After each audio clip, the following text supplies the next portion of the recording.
partner, Mr. King. Yep. I almost forgot my name for a minute. You know what I mean? A little bit of a boring week for me, but how you feeling today? You said a little bit of a boring week. Yeah. You think so? Nah, Summer League wasn't too exciting for me. It picked up. I like the way it picked up for us. Yeah. Not necessarily just in the wins, but in the way we played. But not too much though. All right, but it was cool.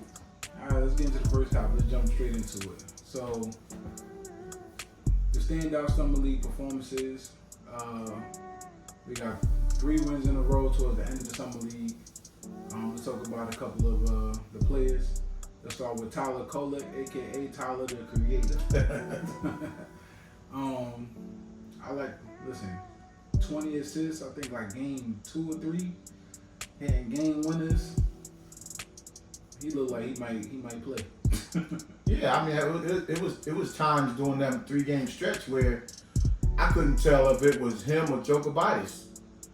Which one, they both lefty, and they both go one way. So at the time, I couldn't tell who was who, especially on the pull-ups. Yeah, I was just shocked at how his vision is.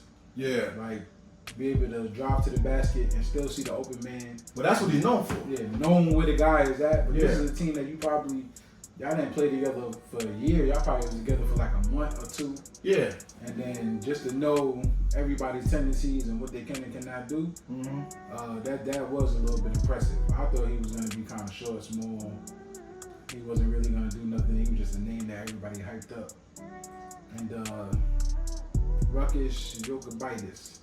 I ain't gonna lie, my brother, your name sound like something you get in your 50s. But yeah, towards the end of the Summer League, I like how he played. Yeah. Scoring, not so much the vision part, but just getting to the hole, stuff like that. And not scared to do it neither. Yeah, they both, I guess once they got comfortable, they both showed out. And I think the only reason where Kolek would probably get the edge is the vision. But he was known for the vision. And coming from a college team where y'all played textbook basketball, meaning people knew how to move into their rotations. So in a sense too, you don't just really see the man, a point guard like him. You know where the person's supposed to be. Like, be where you're supposed to be. Because when I drive to the basket, and which most of his passes came from, the person is there. Move to the open area, and I'm gonna throw it to the open area. So I was highly impressed with how fast though they came along. But I do see where one got Ruckus is not so much a rookie. No, he's not. Yeah, he was playing already. Yeah. But for our Knicks team now, the only thing with Ruckus is we kind of got that already. You know what I mean? With Tyler Kolek, him coming off the bench, let's just say, McBride can now play a true 2 and just go ahead and score. Because he's going to find you. You know what I mean? And if nobody's open, he's going to knock down an open shot. Yeah, but now the critics saying that Kolek is more of a splitting image of Brunson. Even though I know because he passes more than Brunson. He dimes you more. That's what I'm saying. He passes way more than Brunson. Yeah, that's the comparison they're making more with him to Brunson. I mean, he's just he looks like he would be a good piece off the bench, feeding everybody. Because like when Brunson come out, I'm pretty sure Randall is still in the game. I'm pretty sure, and then DiVincenzo's coming out probably. You know what I mean? Yeah. People that got to score, not so much playmaker. One problem we have with the Knicks, over the years, everybody trying to be the playmaker and the scorer. You can't do both. You got to kind of pick one sometimes. You know what I mean? Score when you're in trouble, or playmake, or vice versa. Bacone Deity, how you say his name? Dadier. It doesn't even sound like that, but a little underwhelming. You know, he shows like promise, I guess, but I ain't nothing stood out to me. I mean, the way Tyler Kolek is feeding everybody look good. To tell you the truth. But nothing stands out drastic to me for him. I mean, but I like he's not doing anything special in this summer league, but you can see as a 6'9" small forward, which is what he would be in the future, only 18 years old, running the floor, can get his own shot. So you can see, like, you know, a couple more years, maybe even 2, depending on how we develop him. You're not gonna find too many 6'9" wing guys that got the kind of he got and he has an offensive repertoire. It's just ain't showing because we're not using it like that. But in a year or two, as he develops, he can do things that guys on our team really can't do at 6'9". Even the way he takes it off the board and goes. So I see, put him in, you know, in G League and let him season.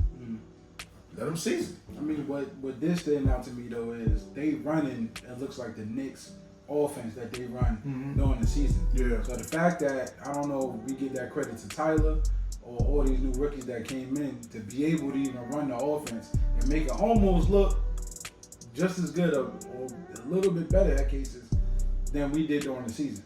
You know what I mean? Of them playing their role. Because towards the end, even though we fall apart in some league towards the end, and you gotta, you know what I mean, we gotta try to seal the deal. They was playing pretty good in that system. Yeah, all of them. So, but you got to give credit to the coach, to the assistant coach that's running the summer league too. Right. Because I'm pretty sure he got marching orders this year. Because we don't need none of them. This is what I need to see, and you know, so I credit him, you know, for that. And I was giving him credit too for the out of bounds plays until we bumbled that one the other day. You know, but I like what I'm seeing, but I don't fault Dottie for the way he's playing. I could see that if we probably had him, there's no reason to throw him into the fire with all we got. Right.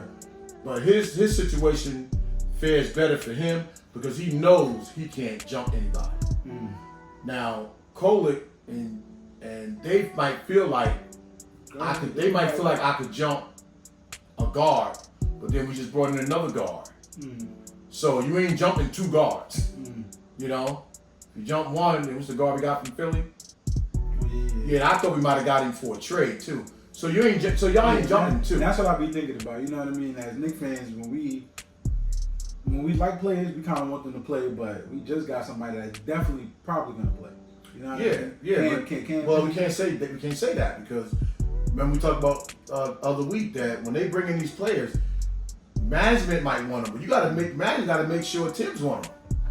Well, Cameron Payne looked like the kind of player that Tibbs was. All right, then that's fine. But I mean, to me, yeah. If we're gonna make speculation about it, Cameron Payne looks like he's gonna play. It's not gonna be like he's not like the scorer.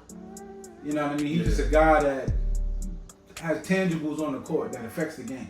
Yeah. To me, so a player like that, that's like having somebody that's always like a troublemaker. I forgot his name. Patrick Beverly. Yeah. Like somebody that's it's not because he plays super well. It's whatever he's doing. But I never seen what he did to us in affecting the game. I ain't never seen that side of him. What he did to us in Philly, hitting the big shots and talking that kind of mess.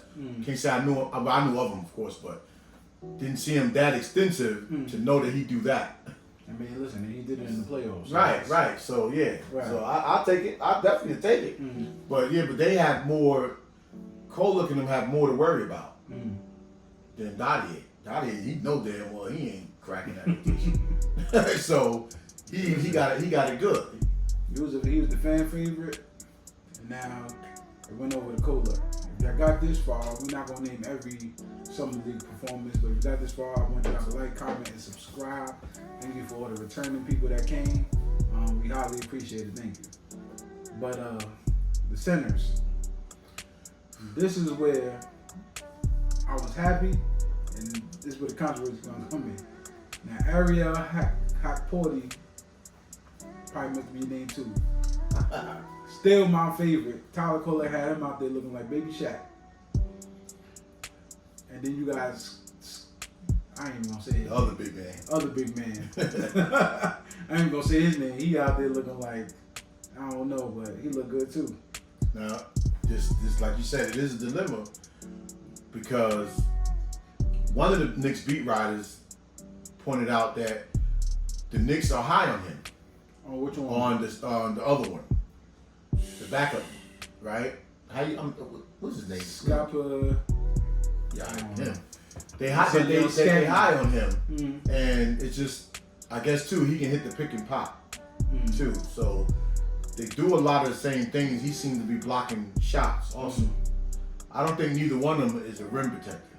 Yeah, nah. So you'll lose something there. Look at their highlights. He'll put them in position. They say they are, but Hartenstein really wasn't a rim protector. No, but he got better. He definitely got better. Weak side, coming from the weak side, you wasn't getting that. And I kind of want to credit Isaiah Hartenstein. I'm not saying he's not a player that worked hard to do what he did. I still want to credit it to Tibbs because we don't know he can do all this. He don't even do all this until Mitch Robinson go down. Right. You know what I mean? When Mitch Robinson go down, I'm complaining about Isaiah Hartenstein until later on in the season. To tell you the truth, like he developed into what he was doing. He wasn't doing that float all the time. We thought he was going to be picking and popping and shooting threes. We knew he came in with good IQ. But the two rookies we got now, I don't even think really we got to look for another center. I mean, if we get another veteran, kind of, but then them two are in trouble because we ain't going to probably keep both of them on the team at the same time. No. I mean, and depending on what they did with Jericho Sims. I know Tibbs and them, I think they like Jericho, so they keep him. Yeah. But these two, one is gonna probably you can't say that one is gonna stay and one is gonna go to the G League if somebody else won't pick them up. But we definitely ain't carrying both. We definitely not. Even though if we don't get somebody, it don't hurt us to carry both. Even if they go back and forth. Because between injuries and fouls, you're gonna need a third center. Even though we're gonna probably use Randall probably 8 minutes a game at center. Because you got OG and so we'll probably do that. So, but we still in the market. But I wouldn't give those guys away. I wouldn't do that either. Right. I'd make sure that if they had to go down to the G League, I'd make sure I make it sweet for them so that we can keep them. Because they both show a whole lot of promise. And Ariel shows, if Kolik was our guard coming off the bench, then that could almost say it can make sense to have Ariel. Because they got chemistry. They got instant chemistry. The first game, we didn't quite see it. By game 2, I was like, there you go right there. Yeah. That Kolik 20 assist points, that was, a lot of that went to him too. Yeah. And then you see his hustle. But with both of them, the big men, it's like a Hartenstein plug and play. Yeah. Like everything they do, the IQ level, the passing out of the pick, is the stuff that Mitchell Robinson really don't do. Like I'm not saying he got bad IQ, but he's not as savvy as them. Yeah, we don't need our backup center. We don't need two centers to do the exact same thing. Yeah, and even the backup, he came down on a fast break and passed the ball at the end of the last game. You know what I mean? So his vision, he knows, all right, let's advance the ball. I really like that from them players, man. Yeah. Like, I think we back at good problems again. So even if we don't find a center, I think we good.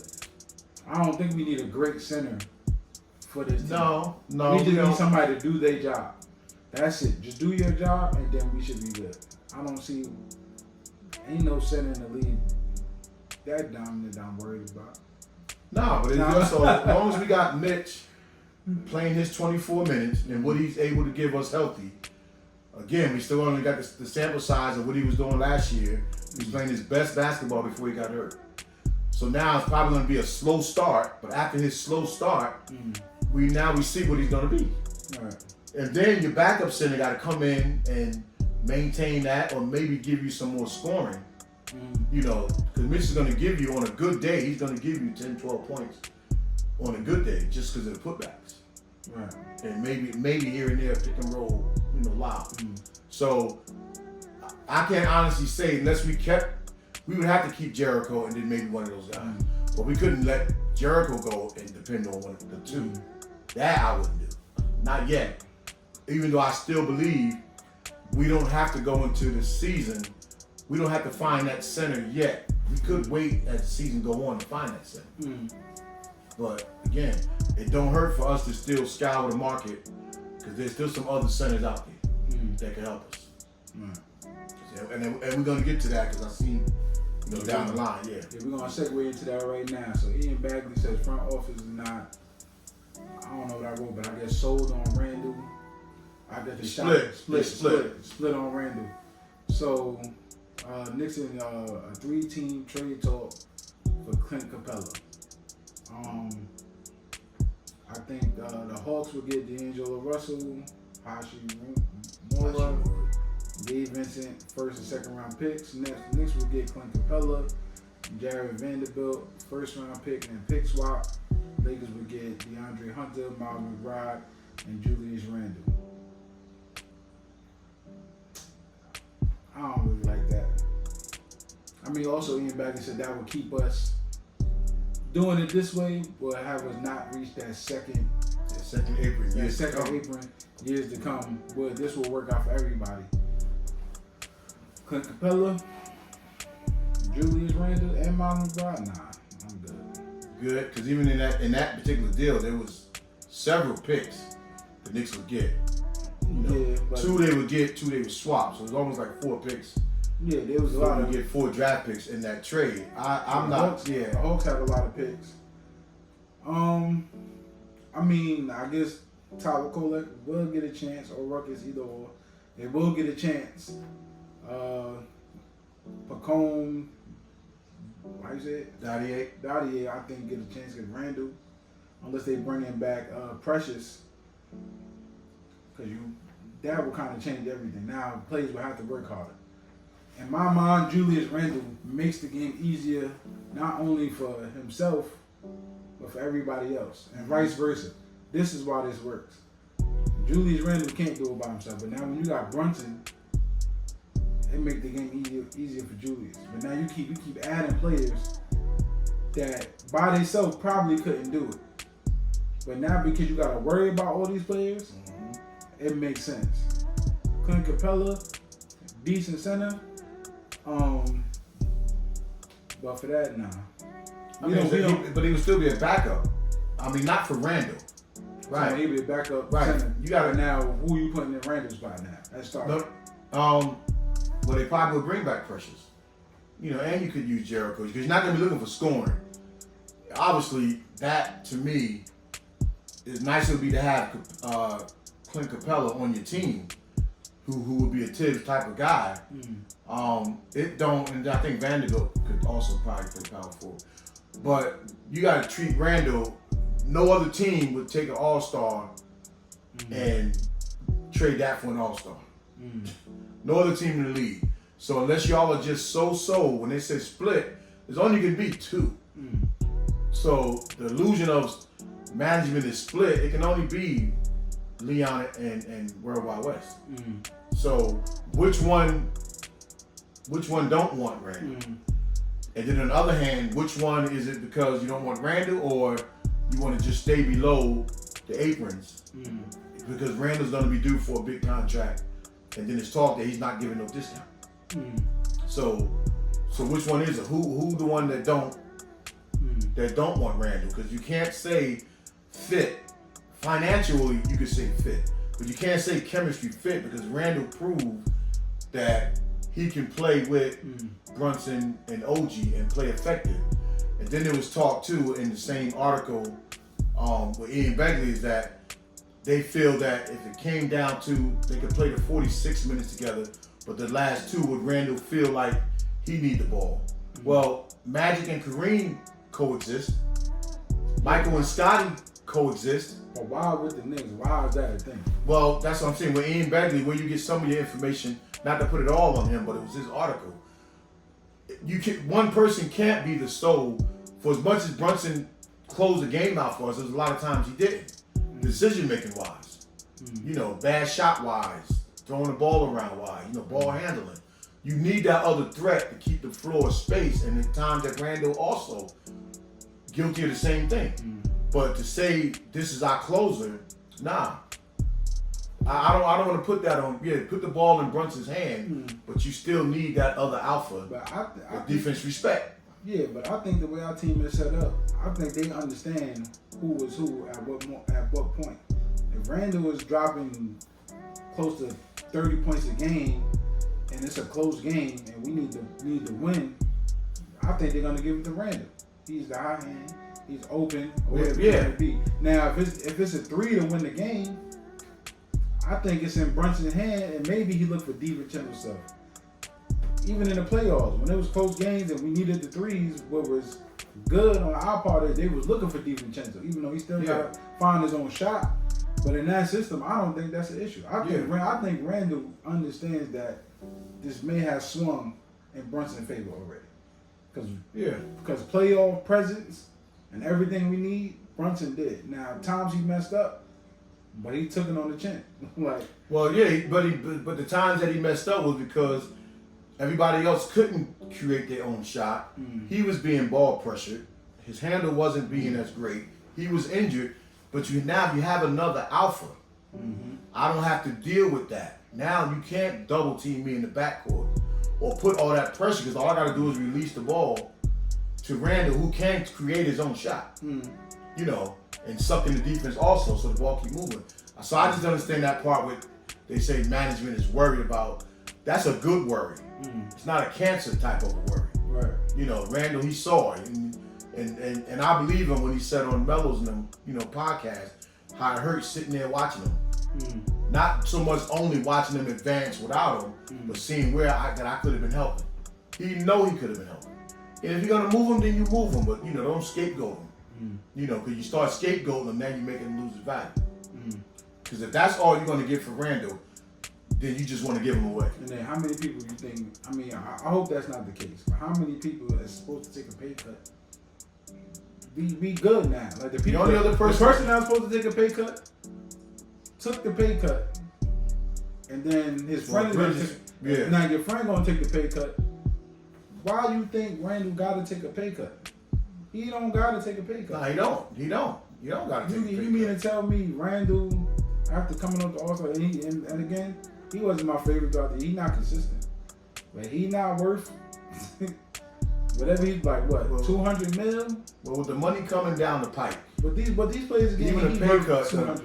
I mean, there's money coming down the pipe. We just got to get to that money and still have this team intact. But now also there was another trade scenario also that Randall would have went. I forgot where he would have went, but we would have got Kessler and then we would have got LeVon Clooney and somebody else. So now you keep Mitch, and then you got two other backup centers. Kelsey would have played the three, and that looks good on paper too. But again, Randall is a 3-time All-Star, so why would we shortchange ourselves with a 3-time All-Star when we don't have to? You could get more. You should be able to get more for Randall, even if you're still trying to stay under the apron. You still should be able to get more.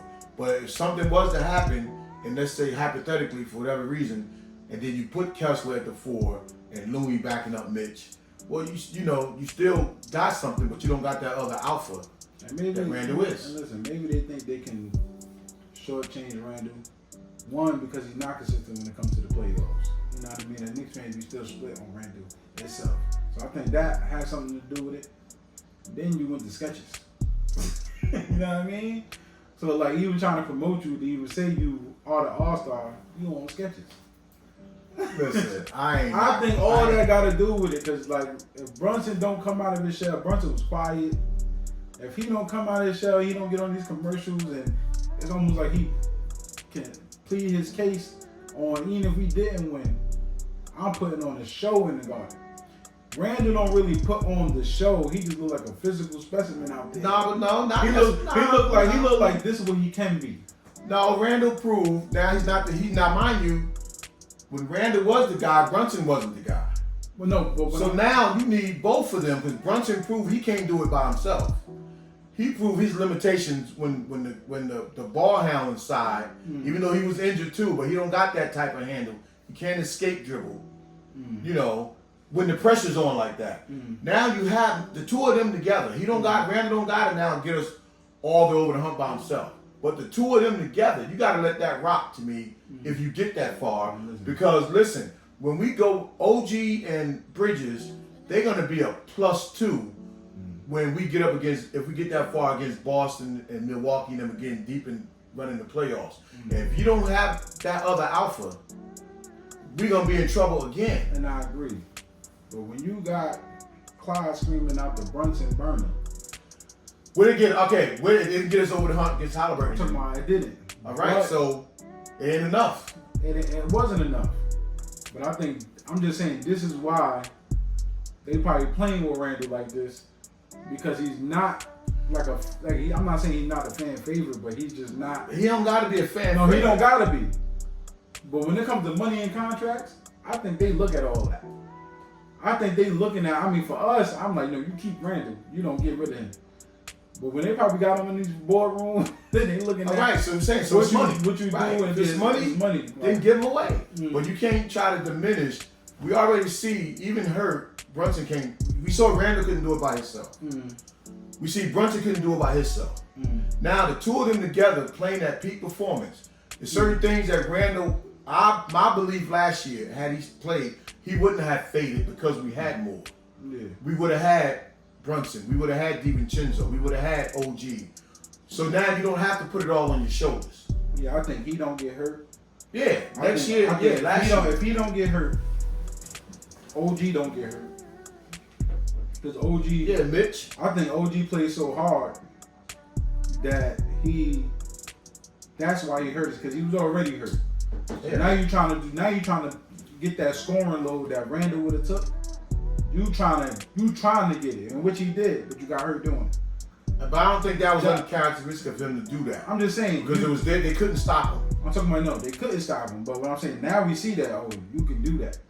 We knew he could do that, but we ain't know. Nah, until he did it. As soon as he pulled the muscle, I said he was on the road. He was about to have 30. Yeah, because he never fully recovered. Halftime when he come there, he's about to have 30. Yeah, he didn't fully recover. So now, Randall don't get hurt. That don't happen. Josh Hart don't play all those minutes because he don't have to. OG, you know I mean? I agree with you except for OG. We get to the finals, Randall not hurt. But I agree with you with except for OG, because when Randall was still there, OG's numbers was going up before Randall got hurt. No, his numbers was going up. But it was going up because the way the Knicks was playing, the ball was moving. Brunson was still the closer, and then you still had Randall on the other side, but the ball was moving with Randall. And OG's numbers was going up, and he was the recipient of a lot of them games. Then Randall go out, OG go out, Mitch was already out, and then nothing really fell apart. But then it was like win 3, lose 2, but win 5, lose 1. Them points he's getting, I call those the easy in-game transition points. I don't gotta go get it. McBride and Randall was the only two that I gotta go get these points. Other than that, I'm setting you up. Easy 3, corner 3 here.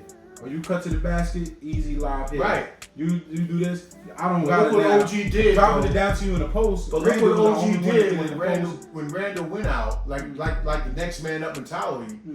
What he did, everybody else couldn't get their shot, and he see that he could take his man anywhere he want.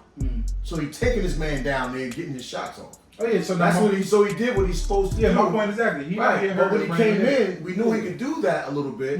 But because I got Randall and Brunson, and remember his thing when he came in was, I don't know the plays, I'm just gonna fill the lane.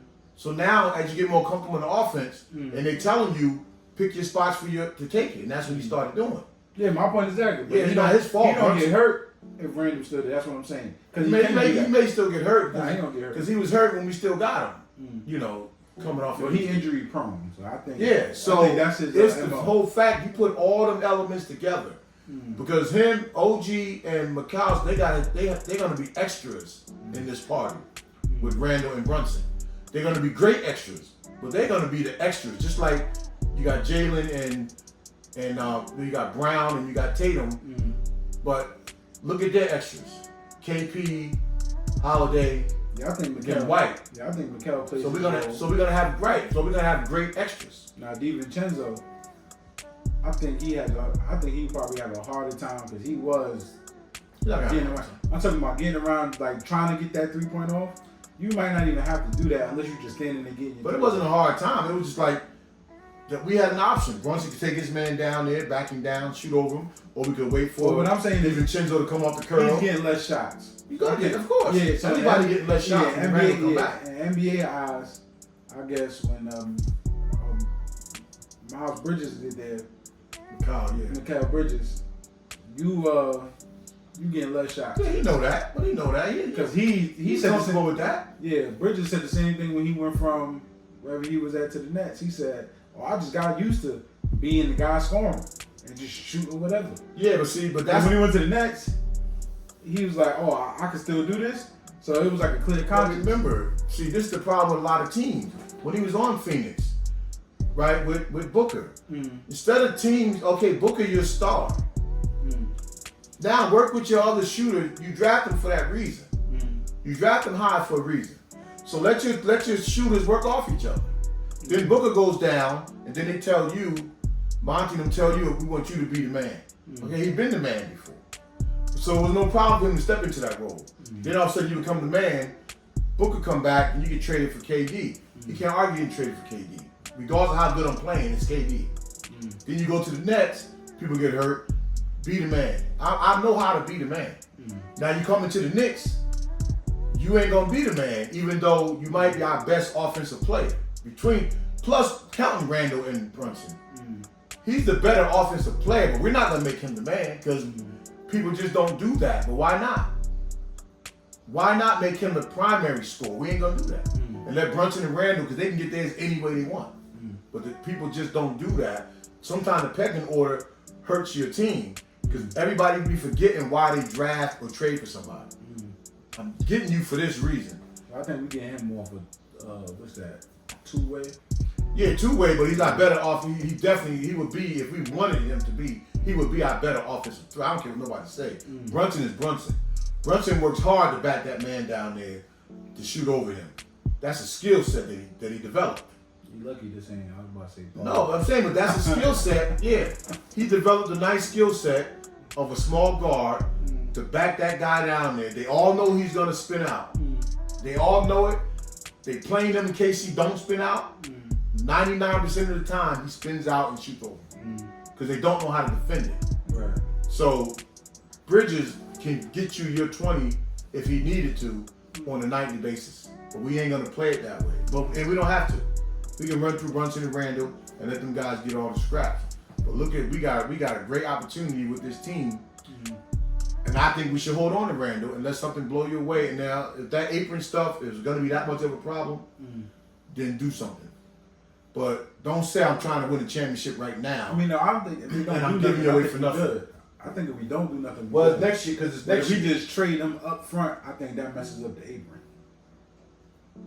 Now, if we was getting Rui Hashimura, then I'd be like, that might be good.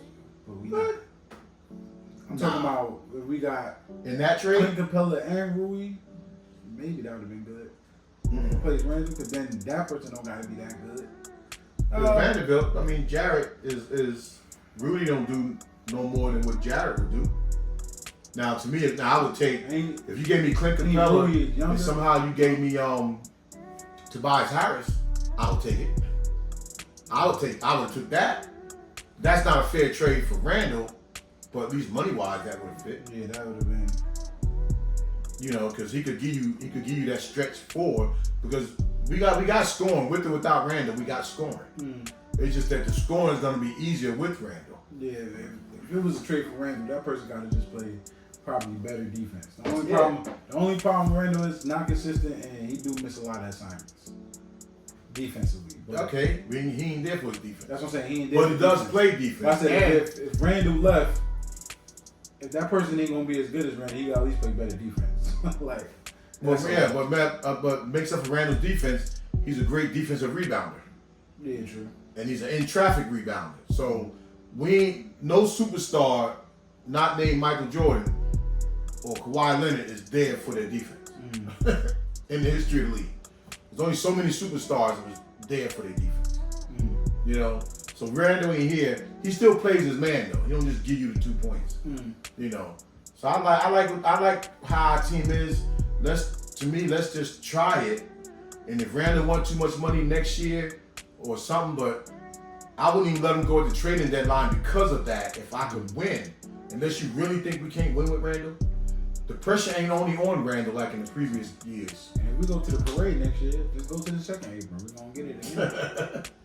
Right? No, I mean, but then at least then you got moves. I'm talking about right now. We got everybody for 3 and 4 years anyway. So if Randall re-signs the contract and we get into the second apron, what do it matter? But I ain't saying they got to resign. We gonna play him out this year if that's the case. I mean, we gonna get a parade other than the Thanksgiving Day parade. I feel like we gonna win. Celtics ain't gonna do nothing.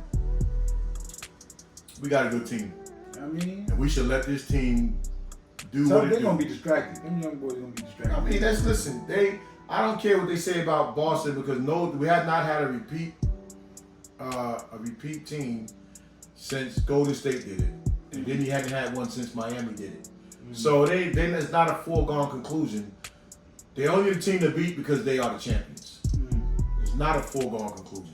I'm not counting out Milwaukee. Mm-hmm. Everybody like what Philly has done, mm-hmm. but we also are one of those teams.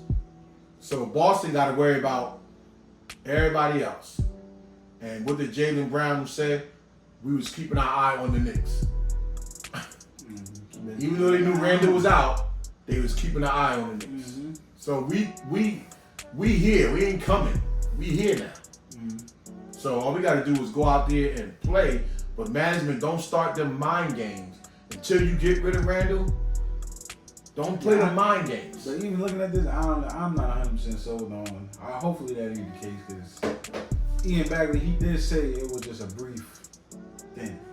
Yeah, you're supposed to inquire. You're supposed to inquire. Yeah, I think you're supposed to protect your future assets. And this is what they probably said. This is what we got to give up for Clint Capella, and this is how it will work. And that's probably the end of the conversation. I think they just what the Knicks are doing, just flirting with these ideas because it seems like every thing that happened, we didn't see it coming. They just did it. Like it wasn't no. Yeah, and they're only flirting with Randall's salary. Cause Mr. Robinson gonna get flirted with next week. Pause. You know what I mean? Like they gonna Mitch Robinson ain't gonna come up next week. Like that's just what it is. Those two are the two that they saying. Mm-hmm. And you know what? And in fairness, Dave was hurt, and look how far we got. So in fairness, if we was gonna trade him, they probably think we could probably get less money here or there because they was hurt. But now that's the whole operation. The only thing we did was win the 50 games. We've been to the second round before. Yeah, true. So we ain't do nothing. Okay, we got to the 7th game. So now they was hurt and we got to the 7th game. But if you had Randall and Mitch, you definitely get beyond the 7th game. So that's also what their agent gonna say come negotiation time. We keep Randall, I think we best team in the league. Everybody come back healthy, we best team in the league. No, we up there. I mean, be realistic though. We one of them. We have to be. We all love our Knicks, but being realistic, we one of them boys. That's plain simple. I mean, that's all we want to be. We want to be one of them people when you walk in. Okay, damn, that's one of them teams. We finally got that. We ain't had that in forever. We finally one of them teams. Right. Even the people that don't like us acknowledge that. So there we go. It's our time. Well, listen up, man. I need y'all to hit that like, comment, and subscribe. Your boy not trying to get a second job, so just, you know what I mean? We a long way from that. Well, let's get the 500 to keep on, you know what I mean? I feel this up. But we here. You want to take us out? Do what the man say. But until next time, if you're really a Knicks fan and a fan of ours, subscribe and hit the like button. That's it. Peace. Peace. Peace. Say peace.